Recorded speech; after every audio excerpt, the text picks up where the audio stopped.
This session's topic is Turkey's receipt of a donation at the amount of $3 million.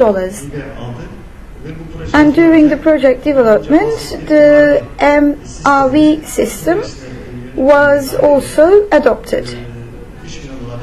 What is the aim of this donation? This donation is going to support the technical aspects, and at the same time it's going to develop the capacity. The environmental impacts of wind power plants will be the first issue that I'd like to mention now. As you know, the real resource of wind power plants are winds. That's why they don't have any carbon emissions. Other technical power plants have limited raw materials.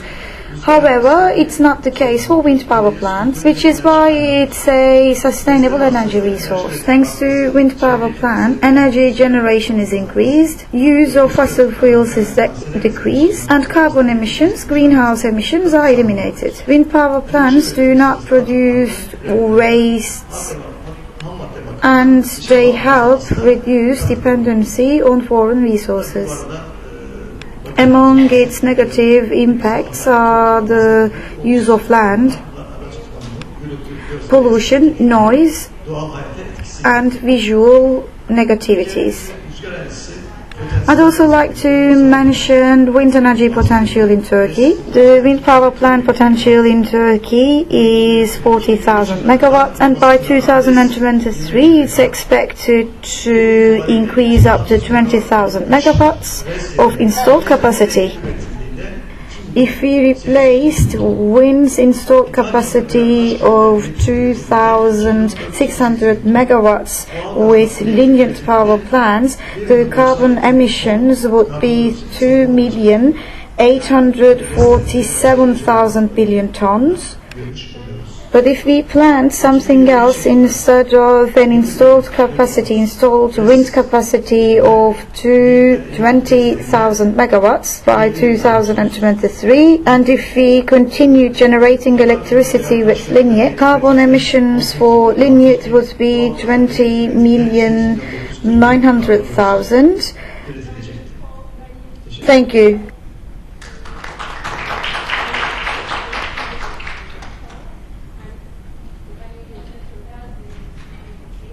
Many thanks to Murat Bey for his contribution. I'd like to give the floor to our next panelist.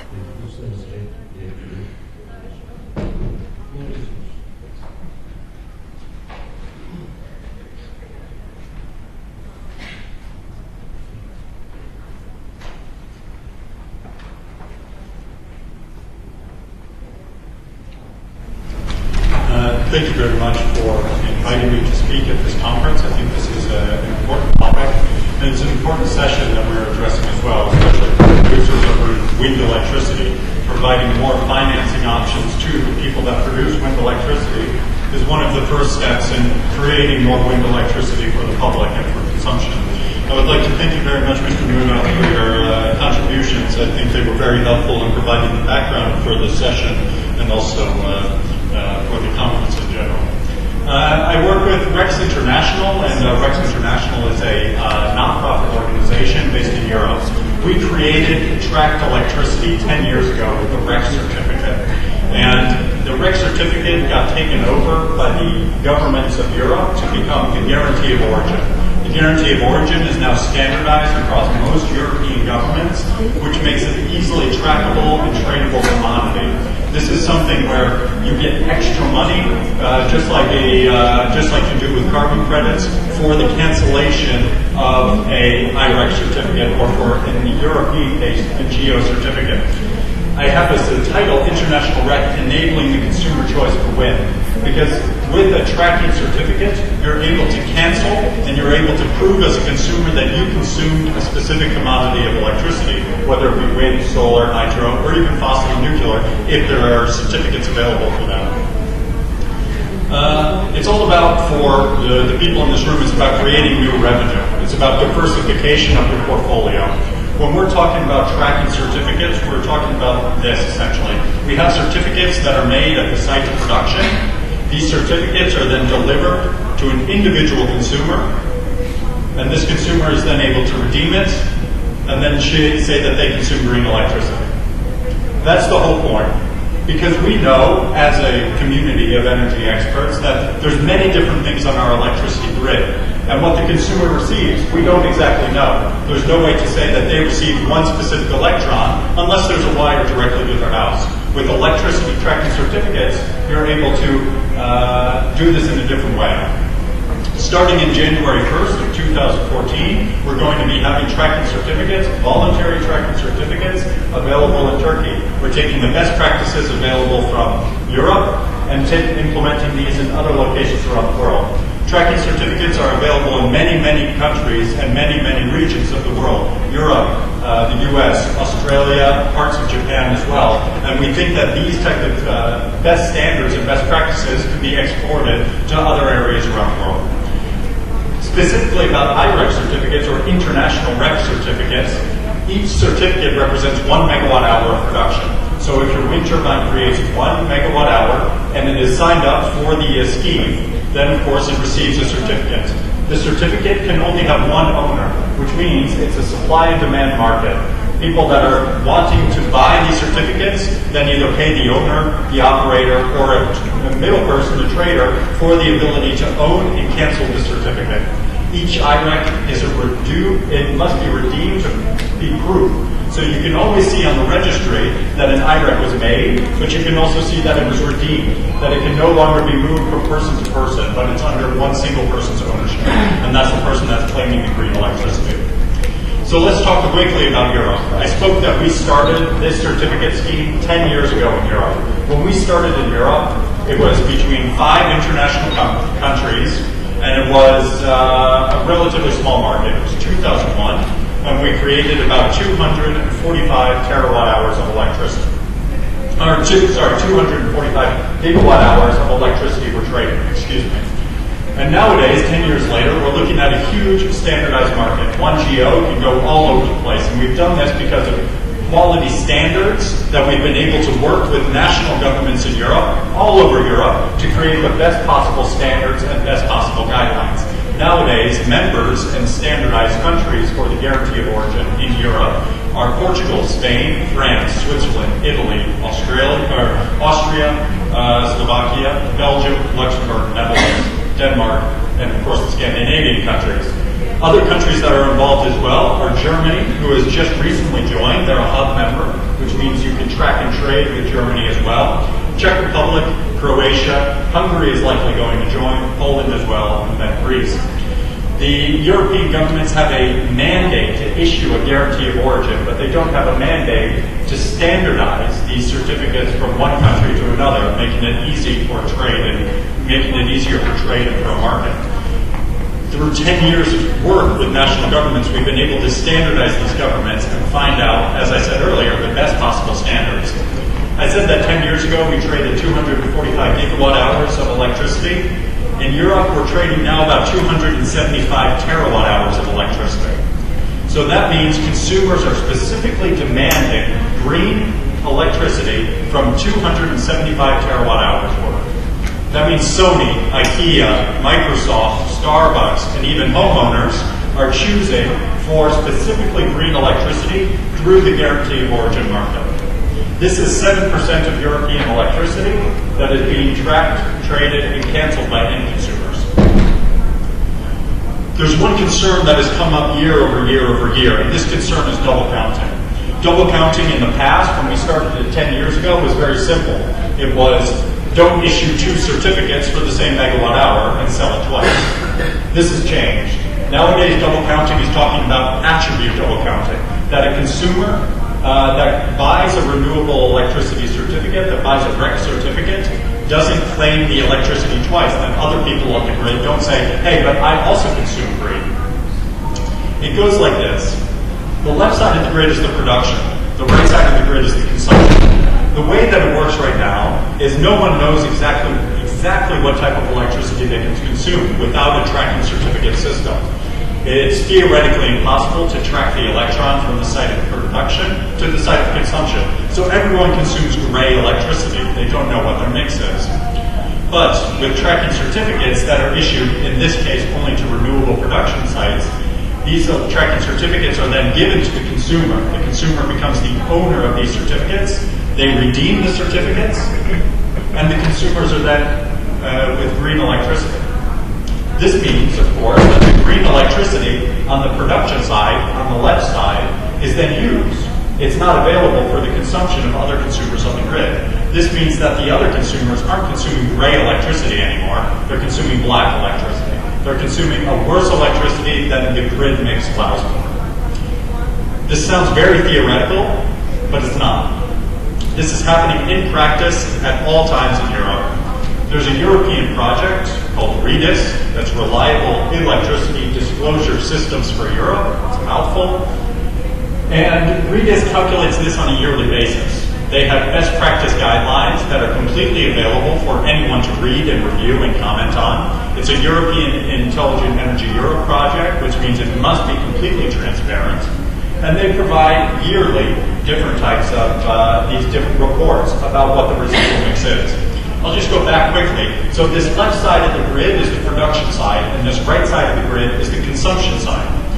Same with this picture. The left side of the grid, as you can see, is what is actually produced. The right side of the grid is what is consumed from the wall if you yourself do not have a tracking certificate. So this means, let's look at Norway. It's the largest difference in this picture. You see that Norway has a production of about 96% renewable electricity. They have one, by the way, Norway has one natural gas production station. 97% renewable electricity, all hydroelectric. Because they issue so many tracking certificates and they deliver these to consumers all around Europe because it's a standardized system, they're not able to give this anymore to the consumer. This means that Norway has, if the consumer takes electricity from the wall, only 7% renewable electricity. Not a lot. And the big difference here is that the national governments of Norway report this figure. They have to tell the consumer, not only the household, but also the businesses, that if they do not consume renewable electricity certificates, the certificates that gave extra revenue to the renewable electricity producers, then they have to consume this amount. It drives demand for the system as well. So let's look how residual mix would work for IREC, this new system that's coming in other places around the world, like Turkey. We know that the production of Turkey, please don't argue about my figures right now, these are fictitious figures. Maybe the grid mix of Turkey is 459 grams of CO2 per kilowatt hour. So that means in the world where the consumer chooses from the grid mix, they're getting about 460 grams of CO2 for every kilowatt hour that they consume. But we know that some of the consumers have decided to choose for green, taking the green out of the mix. These consumers are then, of course, allowed to say on their carbon footprinting that they've done 0 grams of CO2 per kilowatt hour. What does this mean? It means that the people that are left over are consuming black, and they're consuming 459 grams of CO2. But this isn't right anymore, because we know that the green is taken out. So what they may be consuming then is much higher, 660 grams of CO2. Now, in theory, this doesn't really matter if there's no standards to force it, no standards to make the consumer. No one is forcing Starbucks or IKEA or these other companies to publish a carbon footprint, and no one is forcing them to do it in a specific standard. By the way, it's easily accomplished for Turkey. No one's forcing them to do this in a specific standard. There was a lack of international standards when it came to carbon accounting, and that was a big problem up until just a little bit ago. Because the Greenhouse Gas Protocol, who many of you may know, the Greenhouse Gas Protocol came up with standards. They are the worldwide standard setters for how to account for carbon as a corporation. So all these companies came to the Greenhouse Gas Protocol and said, how do we account for renewable electricity? Some of us buy offsets, some of us buy green electricity, some through the GO or through the REC certificate, and some of us just use the grid mix. Who's correct? And it took 2.5 years. I've been busy with this Greenhouse Gas Protocol report now for 2.5 years with 50 other experts from around the world. And the Greenhouse Gas Protocol, after 2.5 years, is going to be releasing their final reports in December for public review. So if anyone's interested in partaking in this public report, they should contact me or speak to me afterwards, and I can put you in touch. When the public report is made, you're welcome to comment. As many people that can comment on the report, the better. But the important thing here is that the Carbon Disclosure Project, which many of you may have heard of as well, has said we are going to use what is said in the Greenhouse Gas Protocol reports, and all of the people that report to CDP will have to abide by those rules. So that means everyone's going to have to report to CDP, which means this Greenhouse Gas Protocol standard will become the worldwide standard. Why? Because 72% of Fortune 500 companies report to CDP. That means 72% of Fortune 500 companies, if they want to know how to do their carbon accounting, CDP says, well, to report to us, you have to do it in this and this way. And the Greenhouse Gas Protocol says, you have to do it this way. What did the Greenhouse Gas Protocol say? What are they going to release in December? A lot. But what they're going to release in short is one main thing. It's dual reporting in Scope 2. Scope 2 is the emissions that you make from the consumption of electricity. We use the electricity on site, and there's emissions somewhere else. It's indirect emissions. This is Scope 2 emissions. And the Greenhouse Gas Protocol has said we have to report two different ways. One, we have to provide the grid mix. That's that left side of the grid that I showed you before, that production mix. But you also have to report the right side of the grid. And that's in a hierarchical manner. That means first certificates, that's GOs, that's RECs, that's IRECs. After that, it's specific contracts, publicly available contracts. Most contracts are not. Most PPAs are not publicly available. After that, it may be a supplier-specific emission rate, and after that is the residual mix.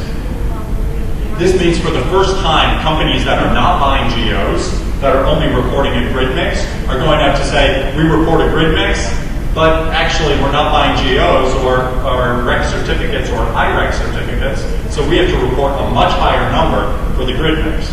In Norway, that difference may be 400 grams of CO2 per megawatt hour, per kilowatt hour. The difference is big, and it's going to be a big difference for the market as well. The reason that we introduced the new IREC system in Turkey and many other locations is because the Greenhouse Gas Protocol asked us to do it. There was no way to be able to do this type of system in other locations. So we're providing this option. And one thing that I would like to stress now is the project that we just started, this international REC, is starting in Turkey in January 1st, 2014. But we want to work together with as many people as possible. It is an open project. Our goal is to work as much as possible with national bodies, because we have international standards, and international standards are good, but we need national regulation, we need national ministries to also be in contact with to fix the local problems. We've had experience in Europe for 10 years now working with national governments and knowing what national rules have to be involved. And we really want to stress that it's very important for us to work with national governments to make this a reliable, transparent, and robust system.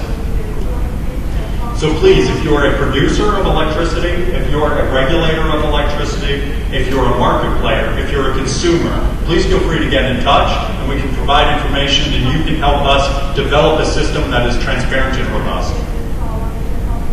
The last thing I would like to say is, if you're interested in the European tracking certificate, the guarantee of origin, I've mentioned it a few times.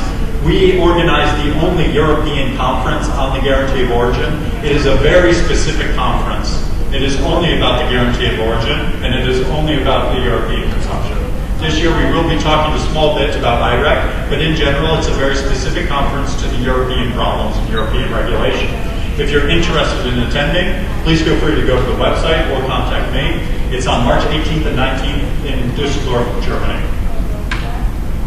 With that said, I would like to thank you very much, but I would like to say one last thing. We're going to hear soon from WindMade, and WindMade is also a very interesting project, and we hope that with International REC, we'll provide the basis for companies that are interested in getting WindMade in the future to be able to do that as well. It's something that I haven't spoken with WindMade about, and it's something that they have to decide upon on their own, but as I said, we're interested in getting as many people involved in the project as possible.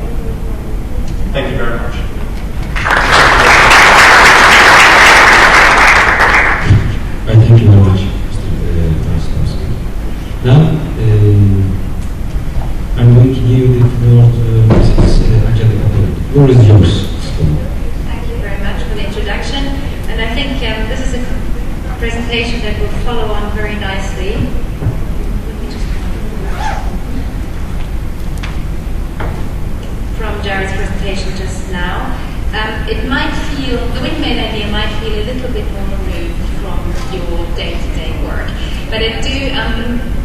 bear with me and to follow me through to see how this is actually really very relevant to this industry globally and also in Turkey. So thank you very much for inviting me to speak to this.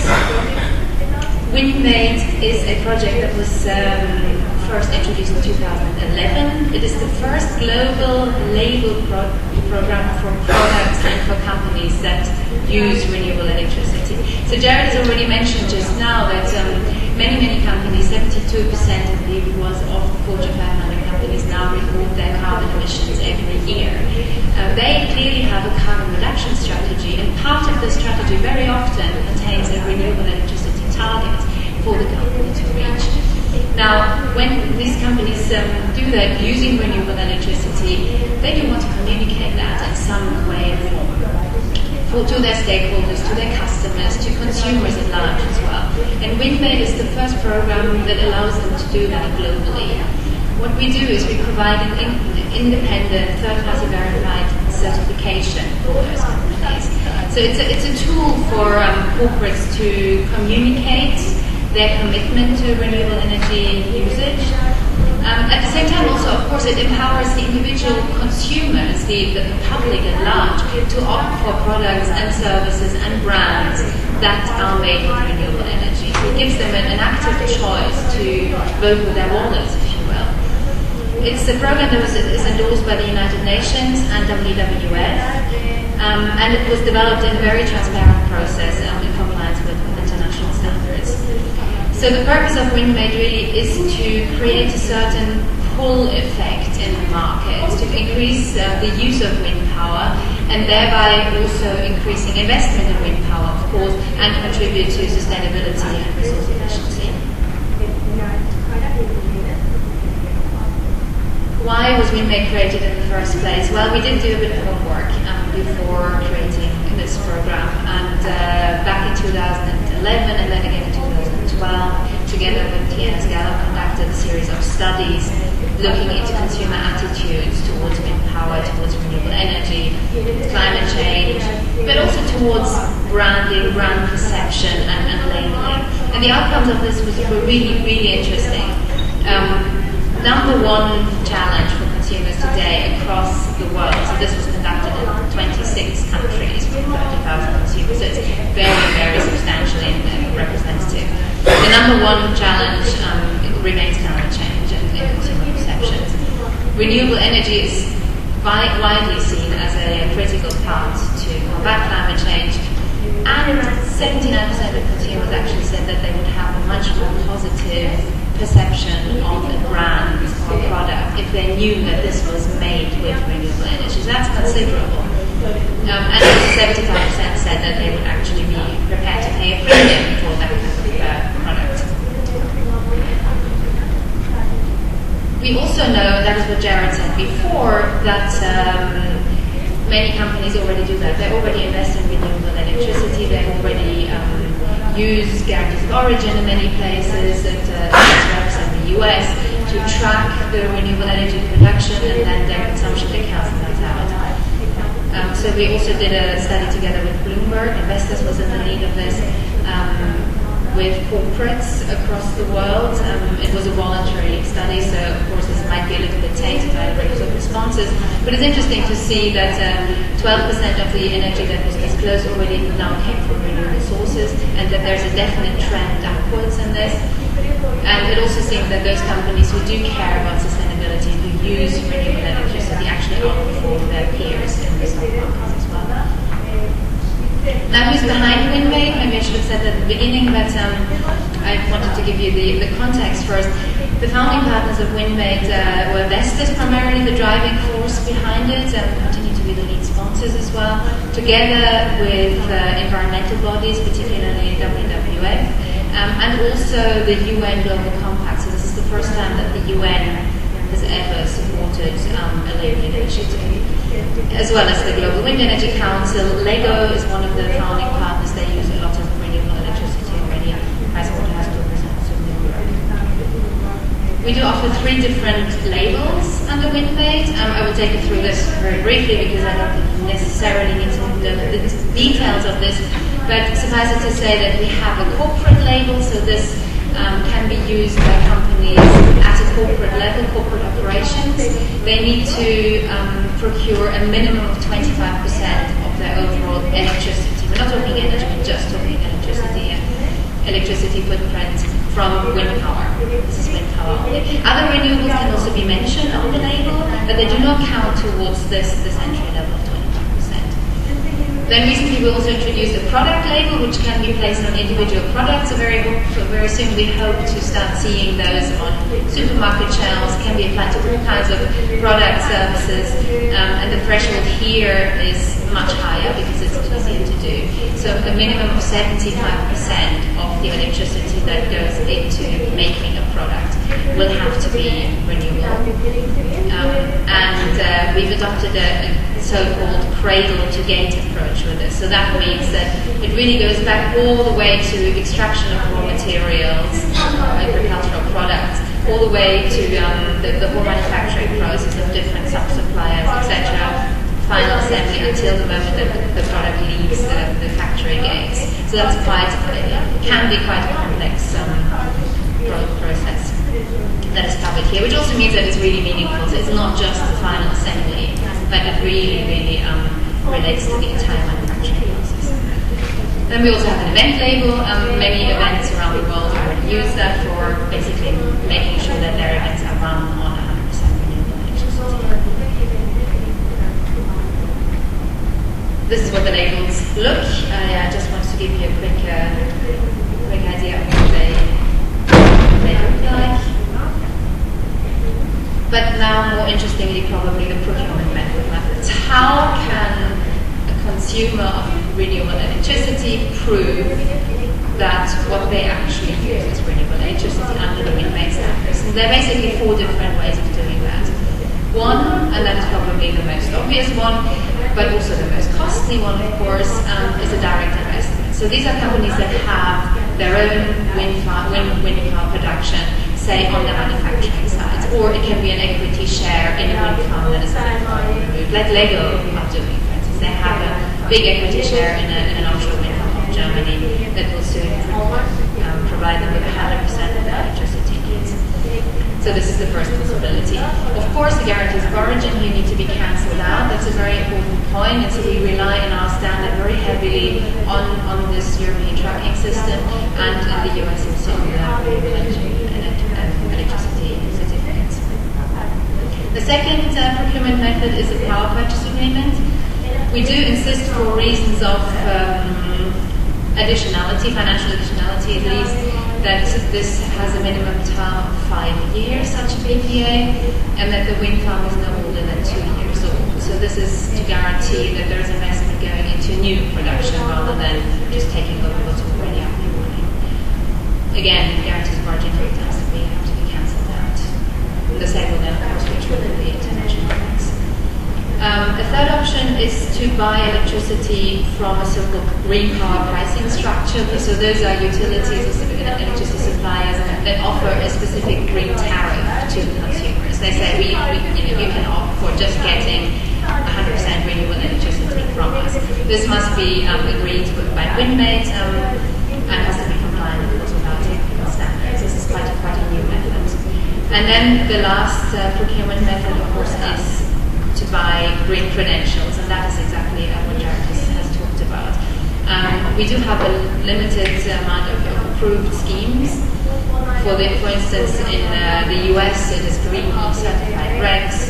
In other places, it can be gold power certificates or OK power in Germany. And of course, we're also talking to Regs International to make those new international regs approvable under the windmate standards. This, of course, always refers to a voluntary market only, but this is a given in any case. What I want to point out is that there's a very strong focus here on sustainability and additionality, and also on avoiding double counting. And that's really why these tracking systems are so important, to really ensure that every megawatt hour of wind energy that is produced can only ever be claimed once, and that has to be retired. So it's not possible to count it twice, and I think that's at the core really of our scheme. So what makes a high quality green credential? There are various best practice examples and criteria around here. not all of them are always applied, but this is really what we're looking for. It's transparency. So we need to be able to clearly identify the individual renewable energy projects that those credentials came from, have access to certification documents, retirement reports, etc. And independent third-party verification plays a very important role here. So these credentials have to be looked at by an independent auditor and basically give the stamp of approval for us to be able to approve them. Sustainability is important as well. For wind power, that is usually a little bit less of a problem, but there are other renewable electricity sources that are not necessarily always 100% environmentally sound, and so we do have certain standards and criteria for that. Of course, the power plants always have to be compliant with regulations and always have to undergo rigorous EIAs. And then lastly, additionality. I've already spoken about this. WindMed really wants to ensure that new investments that the program drives new investments in new power plants, new wind power plants. In order to do that, we have to be very strict on the age of the plant and also ideally on positive benefits for communities. The steps to becoming WindMed are quite easy. So only companies are eligible where the electricity footprint represents at least 20% of the overall energy footprint. I think that's important because we only certify electricity. So if a company, say, is a transport company and so on, has a very, very high energy consumption of fuel, then that would not necessarily qualify for WindMed. Become a member of WindMed, then the electricity has to be procured, retired, the GOs have to be retired, and the percentage will be calculated.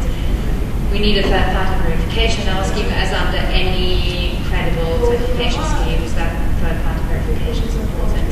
And then finally receive approval and start using the link. These are some of the companies that have already signed up to WindMed and are starting to use the label. Some big names in there, some smaller ones. We have up to, I think, 75 or so companies being members of WindMed, undergoing the certification process at the moment. And these are really all companies at the forefront of the corporate sustainability movement. We do believe that over time, as this trend continues, this will get to much, much higher numbers. Thank you very much. This is where you can find more information.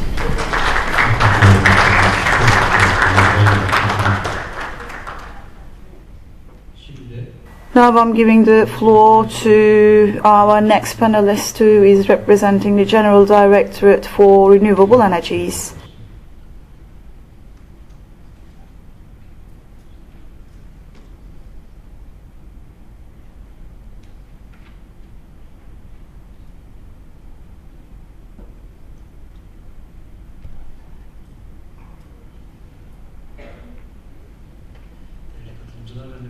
I'd like to welcome you all. I categorized my presentation under 3 topics. I'd like to mention our target. The second is trade options for renewable energy. And then I'd like to mention green certificate practices. Turkey's general energy outlook reveals a huge dependency on imported energies. We have a huge potential, though, for renewable energy. We have the 6th biggest market in Europe. The annual demand increase in Turkey is quite high. The demand in Turkey increased by 5% in 2012. By 2020, electricity demand is expected to increase by 6.5% and 7.5% according to low and high demand scenarios, respectively. And in the upcoming 5 years, we are expecting an investment rate of more than $100 billion. In the last decade, the consumption has doubled itself, reaching up to 242 billion kilowatt hours. Our installed capacity has doubled as well, reaching up to 61,000 megawatts. In 2002, the electricity generated with renewables was 12,000 megawatts, but the number increased up to 22,000 megawatts by 2012. Turkey's transmission system and grid have a significant role here. It has one of the longest electricity grids in Europe, with a line of 1.1 million kilometers.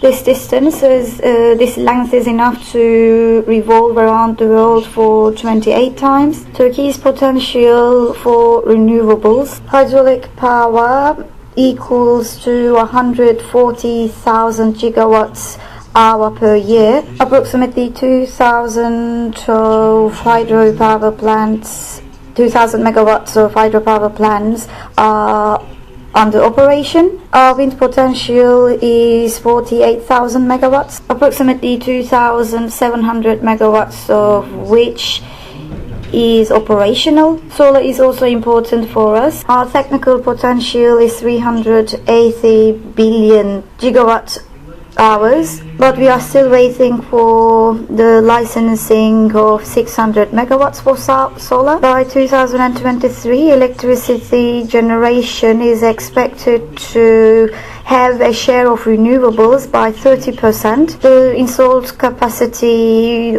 for wind should be 20,000 megawatts.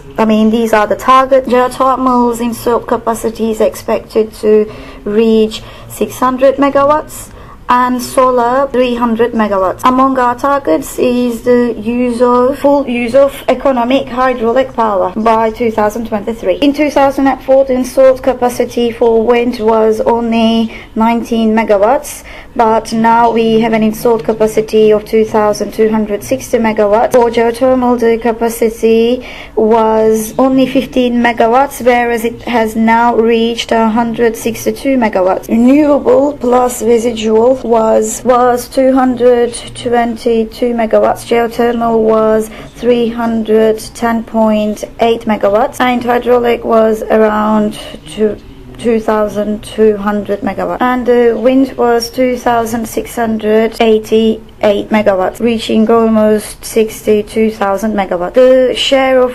renewables in electricity generation is around 28% in 2012. Another important issue for us is climate change. Our carbon emissions in 2011 was 402.4 million tons, and majority of the emissions was stemming from energy generation. Such a situation increases the demand for renewable energy. Consumers tend to consume electricity produced with renewable energy. Trade options for renewables are various. For renewable, day-ahead market or selling over day-ahead market is important. Renewables can independently sell at the price that takes place in the day-ahead market. They offer a pattern for generation before 24 hours in day-ahead market. This is how they can sell their energy. Can offer to generate 10 megawatts, but when they generate, let's say, 15 megawatts,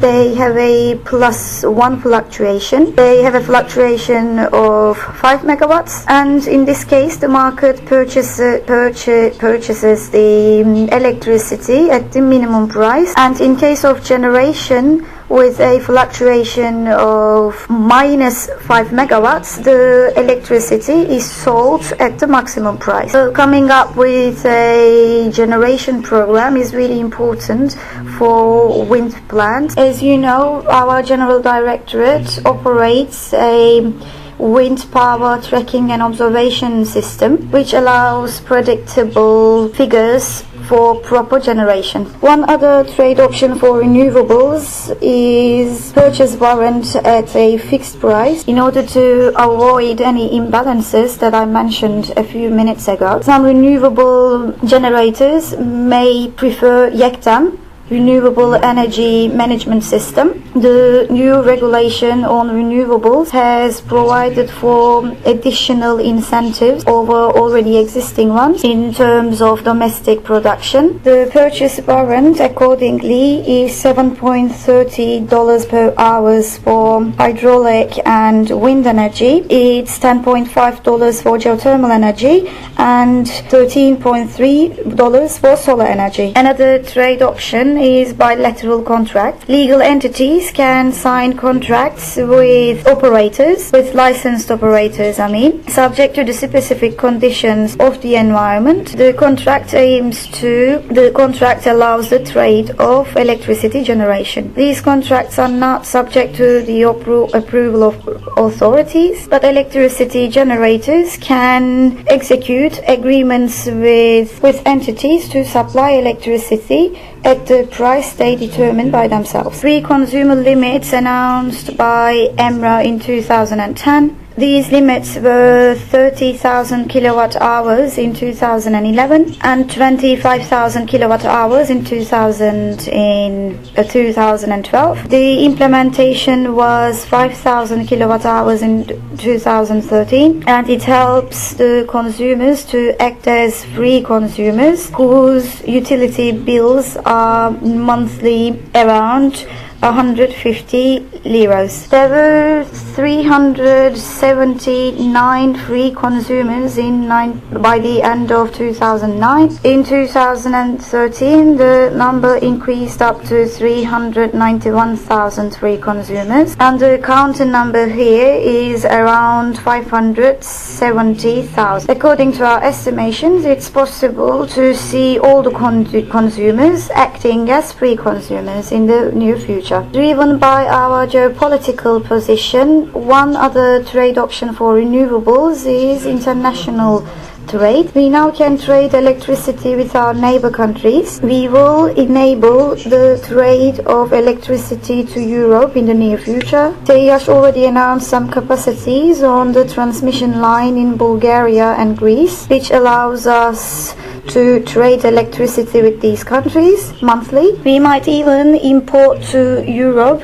in the near future, because Europe has targets for renewable energies. Let's have a look at green certificates as well. They certify the electricity generation ensured by wind energy or renewable energies. They also prove that consumers are consuming electricity generated by renewable energies. EMRA has a certificate structure as well, according to which renewable energies are encouraged to be consumed even more. This certificate of EMRA is valid throughout the term of licenses. Certificates of origins is an issue about which we continue our meetings with all the stakeholders. Renewable energy is allowed to be delivered to free consumers thanks to international agreements like Euroconnect, and such a certificate of origin is planned to be issued by related authorities. Let's have a look at some incentive mechanisms for renewable energies. We can see different mechanisms here, including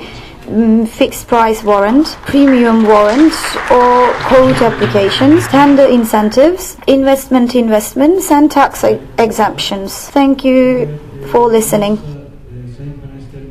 We can still give the word to panelists for their additional words.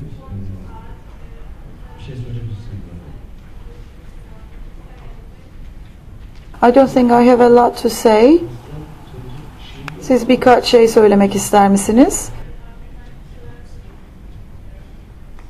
Sayın bir şey söylemek istiyor musunuz? Hocadan Hüseyin film oldunuz.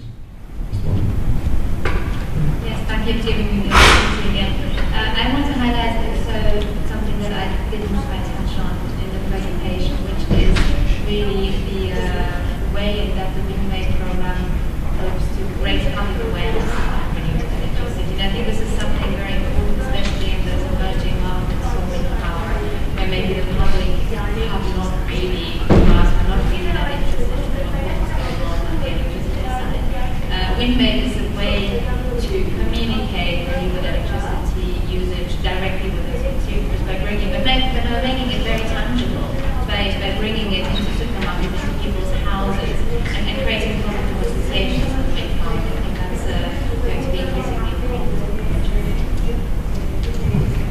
Siz bir şeyler söylemek ister misiniz? There's one thing I would like to add to, there's one thing I would like to add, and that is that really with electricity tracking certificates, I think for the producers in the room, it's about diversification in your portfolio. It's about having different things to offer as well, and kind of stabilizing exactly what the future would be. Because we've seen a lot of developments in the carbon market in recent years. I don't think they've been positive developments for the producer of wind electricity. So by providing another option, and we could say potentially growing option, this may be a potential for production of wind electricity, solar, and hydropower as well to provide other commodities for the consumer, and of course to be used by WindMade and other organizations to increase awareness. I don't think that the IRAC would ever be used to influence the consumer. I mean, it's used as a tool, and then hopefully other people can use this tool in their communications with CDP, with WindMade, with other organizations like that. Thank you. I'd like to thank our panelists for their contribution and for sharing their valuable information. We don't, as human beings, have the luxury to say that we don't need energy at all. We don't have this luxury in any phase of our lives. We also don't have the luxury to announce to the next generations that we didn't leave enough energy for them. The World Energy Congress of this year was held in Korea, and the most important issue there was sustainable, affordable and accessible energy.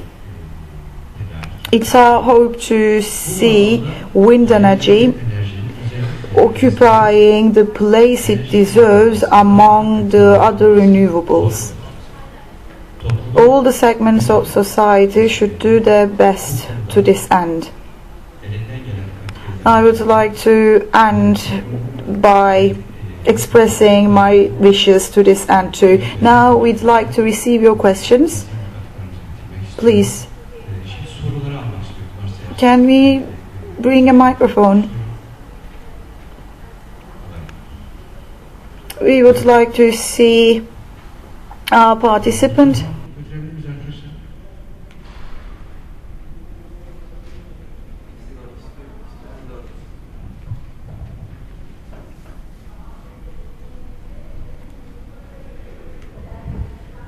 Katılımcımız eğer ismini ve soruyu kime yönelttiğini belirtirse isteyebiliriz. Buyurun. Yes, my name is Gary Yost, and I'm the General Manager of TWEC Solar, which are wind turbine and solar manufacturers and constructors in Turkey. I have 4 questions, I think 2 for Angela and 2 for Jason. The first one would be, where do we find out how we can become a third-party verification qualifier? That's the first question. The second thing is that we have approximately 339,000 megawatt hours capacity to construct in the next 2 years, and we need to understand, Jason, how we can help our customers participate with IREC. Also, Angelica, from your presentation, you talked about wind farm, but I was just curious as to what is the minimum requirement to qualify for a wind farm? Is it one 500 kilowatt turbine sufficient, or does it need to be more than one, or is there a megawatt hour, annual megawatt hour contribution? And also just curiously, Jason, what is the euro price for an IREC currently? let's start with Tula. Yes, okay, thank you for your questions. On the first question, how to become a verifier, we have in our standard annexes spelled out exactly the qualification criteria. And if you give me your hand after the session, I will send it to you. We are always looking for new verifiers from the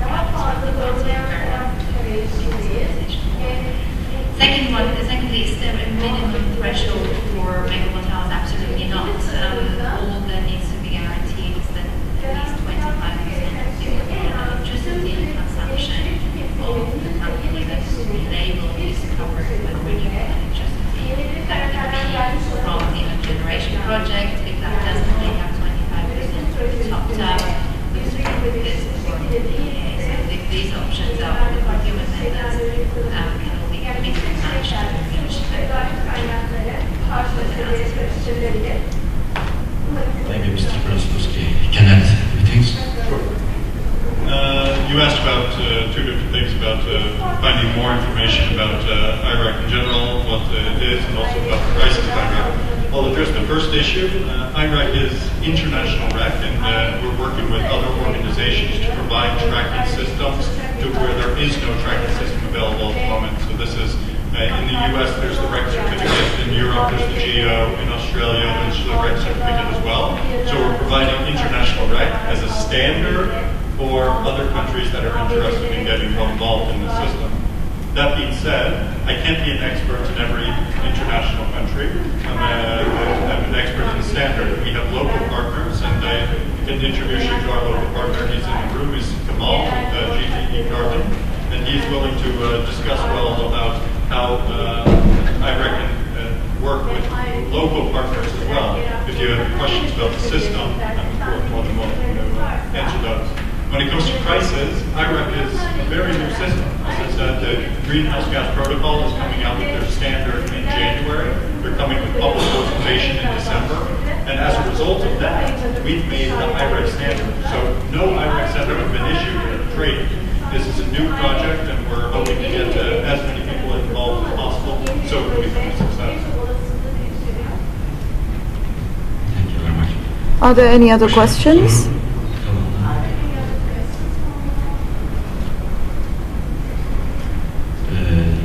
Yes, we have one question.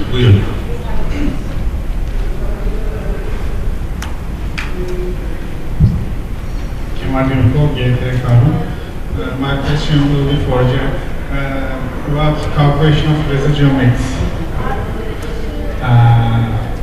Who will do, how will you manage it? Because there are, in addition to renewable sources, there are also projects certified that for ECS gold standard or other standards, which may not all be publicly available.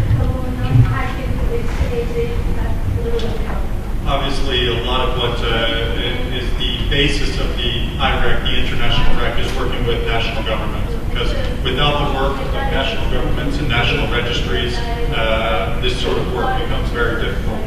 That being said, the residual mix has been worked on now for 6 years by the REDIS program in Europe, the Reliable Disclosure System, Electricity Disclosure Systems for Europe. They've come out with guidelines that are a small book, you could say, about how to do a residual mix. And they've come out with best practices as well. So where IRAC is able to introduce the best practices into their own system, they've done that. And when it comes down to the specifics of the system, I can describe that a bit more. And when it comes to excluding various systems, everything that is publicly available, we're able to take out of the residual mix.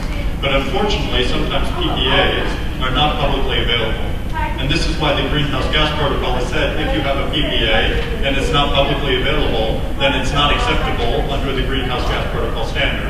Because the most important thing about carbon accounting and the use of these type of systems is transparency. It has to be transparent, and if it's not transparent, then it's not robust and it's not reliable. Because everyone has to be able to double check and triple check what has been said, and that's the benefit of an international REC tracking system, that everything is transparent and all of the rules are easy to be seen as well.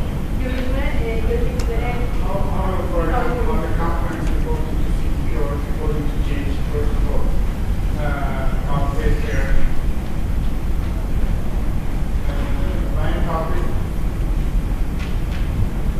when you calculate residual mix, it means that, as you show in your slide, the remaining amount of electricity will be dirtier.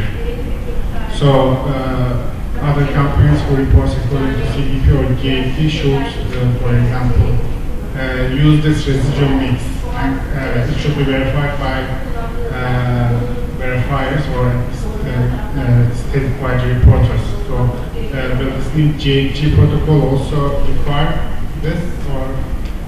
Part of the greenhouse gas protocol is not double verification, and what they do is they provide best practices. So they'll say, they'll refer, for example, to the residual mix provided by the International REC, or they'll refer to the residual mix provided by REDIS. And these organizations often, if you work with TWEC certificates, then they require their own verification. So verification is, of course, an extremely important point. But I'm not aware of how CDP or Greenhouse Gas Protocol require this within their standards themselves.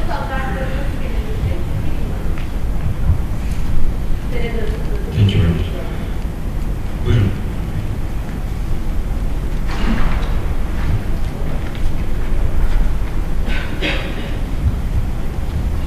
Teşekkür ederim Sayın Başkan. My name is Hasan Hüseyin Erdoğan, Head of Department in the Ministry of Energy and Natural Resources. My question would be Mr. James Kraslavsky. In your presentation, you have mentioned that some cancellation issues continue about the red certificate. And I would like to learn some of the main reasons for the cancellation process, and I would like to get a very brief procedure about the cancellation of these given certificates. And I would like to ask one more question. You have mentioned the structure of the REC certificate, and the production side, generation side, and the consumer side. For the current application or for the projections, is there any upper limit for the consumer side to have to get a green certificate or REC certificate for the consumers? Or it is only based on the voluntary base? You understand? Could you maybe elaborate? Yeah. Thank you. Firstly, I'll mention about cancellation, and it used to be called, I'll give you a quick history, when we created the REC certificate, that was in Europe 10 years ago, we called it redemption, because you actually redeem the certificate, you use it, and it's the same terminology in the US, in the United States, and in Australia. When the European governments decided that the REC certificate would become the guarantee of origin, they also changed the word from redemption to cancellation. So redemption and cancellation are the same thing, it's just European governments decided to use a different word for a different certificate. So essentially it's the same, but what we have decided was the only way to redeem or cancel a certificate is electronically. And the reason was there was fear that if anything was done on paper and it wasn't able to be seen on a digital database, that there would be the chance of double issuing the same canceled certificate. So now all cancellations have to be done through the electronic registry, and the electronic registry issues the certificate, transfers it to the owner, the various owner, and then also redeems it. And the moment it's redeemed, it can never move accounts ever again. And that account can also never be closed because it always has to have an owner. So that's, the IREC always has an owner. Now, my apologies, but with your second question, was it in regards to meeting targets in Europe, meeting the 2020 targets?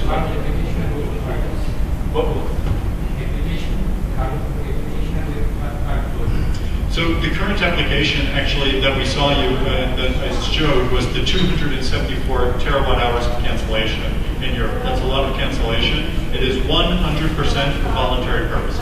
It is only to prove to consumers that they use green electricity. Whether the consumer is the house, whether the consumer is Sony, whether it's IKEA, it doesn't matter. It was only for voluntary cancellation. It has nothing to do with European targets. So European targets are based completely on national boundaries, and the guarantee of origin can move different national boundaries. So the European governments have decided that targets are on the production side, on that left side, and the guarantee of origin, or what we would say the REC certificate, is on that right side, on the consumption side. So we separate the production and the consumption, also with targets and voluntary.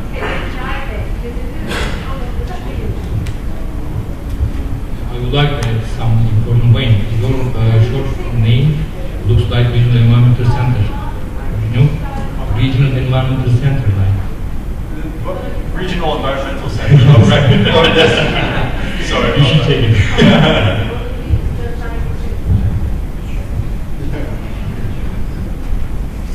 Buyurun. Teşekkürler. Actually, I have two questions. One for Mr. Brodlowski and another one is for Fatih Bey. For Jared, would you please actually tell me more about one of the slides you were talking about the renewables can be used and it can become the green, and when these are used, the others become the black, whereas they were gray. So how come they just increase? I just didn't really get it. So when you issue a certificate from the production side, then you're essentially taking that out of what other people can use. So it's no longer available on the grid. So let's imagine that we had a country of 3 wind turbines and 1 coal power plant. If 3 homeowners all consume the 3 wind turbines, if the 4th homeowner said, well, I consume the coal power plant and the wind turbine, he would be lying, because the other 3 have already said we pay and consume for the wind only. So then that 4th homeowner only has to consume the coal electricity, unless he then makes his own wind turbine, which is of course the hope by forcing him to do that. Thank you. Fatih Bey. Fatih Bey, in Turkey there is a production of electricity with coal, but at the same time there is an increasing trend for wind. But in Turkey we don't have an aggressive approach towards renewable energies like Germany has. I'm wondering how you see the future of carbon.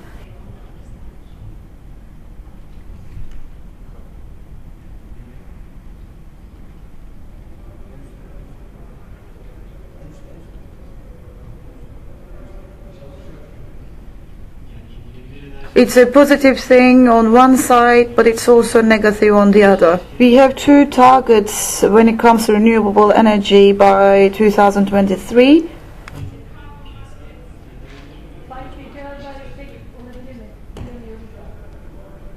We have significant targets for renewable energies, including wind and solar power. But sometimes with wind production, carbon emissions can also be an issue. This is seen during feasibility projects conducted by some companies. Some companies may invest both in wind and coal. I'm wondering the future of carbon. Do you think wind energy will take over?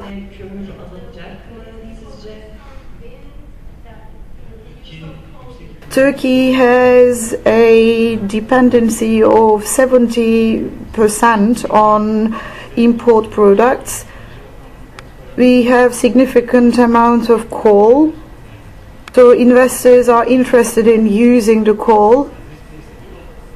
And the Ministry of Energy wants to benefit from the coal.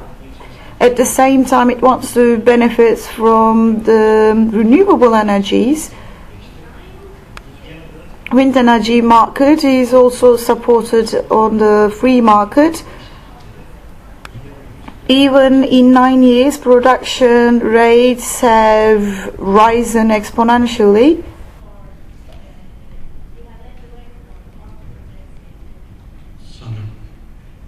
I think we don't have any other questions. I'd like to give a few words about the last question. Use of energy resources in Turkey. There's a lot of plans ahead. It's significant for us to diversify energy resources. The ministry is carrying out plans, and it's very important for these plans to include renewable energy policies. The target is a share of 30% by 2023. a dirty environment with carbon and coal should not be considered, because we have new technologies and the clean use of carbon is supported, because we are responsible for protecting the environment and providing our kids with a better environment. I'd really like to thank all of you for attending here, and this session has been very beneficial, which I followed with joy. I'd also like to thank the Turkish Wind Energy Association for organizing such a useful congress. I'm very happy to see all of you here and all the other institutions. I'd like to start the ceremony for diplomas.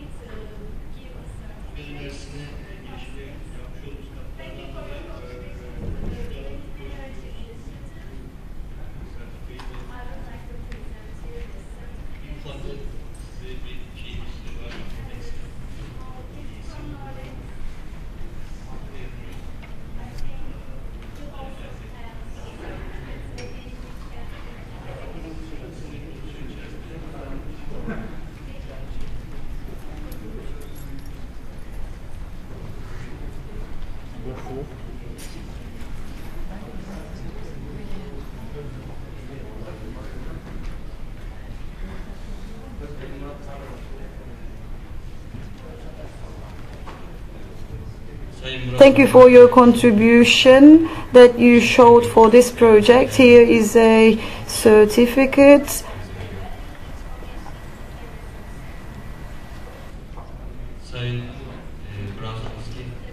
I thank you very much for your valuable contributions. Thank you very much. It's difficult, handling a lot of I thank you very much. And dear Mrs. Poland, I thank you very much for your valuable contribution.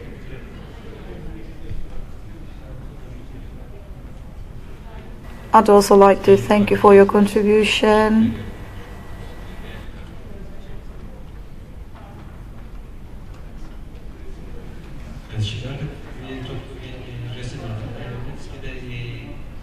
Stage picture together.